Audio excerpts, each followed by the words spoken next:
Hello everyone, ఇవాల్టి వీడియోలో మనం సింపుల్ ఇంట్రెస్ట్ పైన బేసిక్ లెవెల్ నుండి చూద్దాం. ఫస్ట్ ఫార్ములాస్ చూద్దాం. సింపుల్ ఇంట్రెస్ట్ని మనం ఫైండ్ అవుట్ చేయాలంటే ఫార్ములా వచ్చేసి PTR/100. Here P equals to principal. So ఏదైతే మనకు అమౌంట్ ఇస్తారో సో దాన్నే మనం ప్రిన్సిపల్ అంటాం. లేకుంటే వేరే వాళ్ళ దగ్గర నుండి మనం అప్పు తెచ్చుకునే అమౌంట్నే ప్రిన్సిపల్ అంటాం. అండ్ నెక్స్ట్ టైం T వచ్చేసి టైం అండ్ R వచ్చేసి రేట్ ఆఫ్ ఇంట్రెస్ట్ అంటే వడ్డీ. ఛార్జ్ వేస్తారు కదా ఇచ్చిన అమౌంట్ పైన, దాన్నే మనం రేట్ ఆఫ్ ఇంట్రెస్ట్ అంటాం. నెక్స్ట్ ఫార్ములా చూడండి. If a sum of money becomes n times in T years at simple interest, then formula for calculating rate of interest will be given as. So ఏదైతే ఒక some మనకి ఇచ్చింటారో మనం అప్పు తెచ్చుకుంటామో ఆ some వచ్చేసి కొన్ని సంవత్సరాలు, అంటే ఏ సంవత్సరమైనా కావచ్చు, కొన్ని సంవత్సరాలలో ఇంత టైమ్స్ అవుతుంది. సపోజ్ ఒక సమ్ వచ్చేసి 2 టైమ్స్ అవుతుంది ఇన్ 2 years అనుకోండి.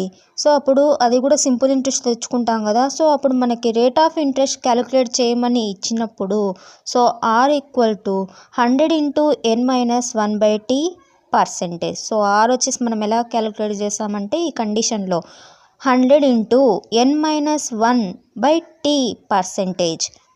సో ఇలా మనము ఆన్ని క్యాలిక్యులేట్ చేస్తాం.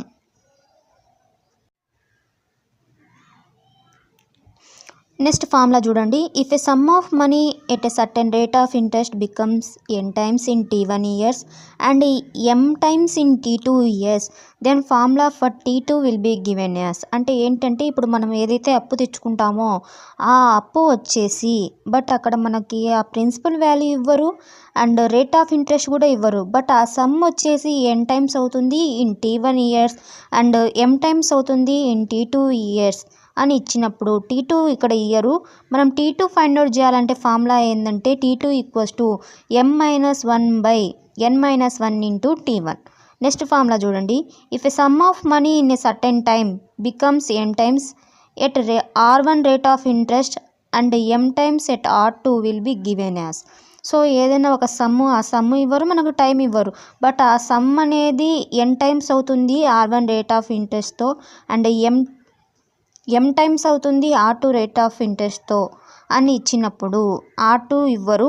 R2 అనేది మనం ఫైండ్ అవుట్ చేయాల్సి వచ్చినప్పుడు R2 equals to m-1/n-1 into R1.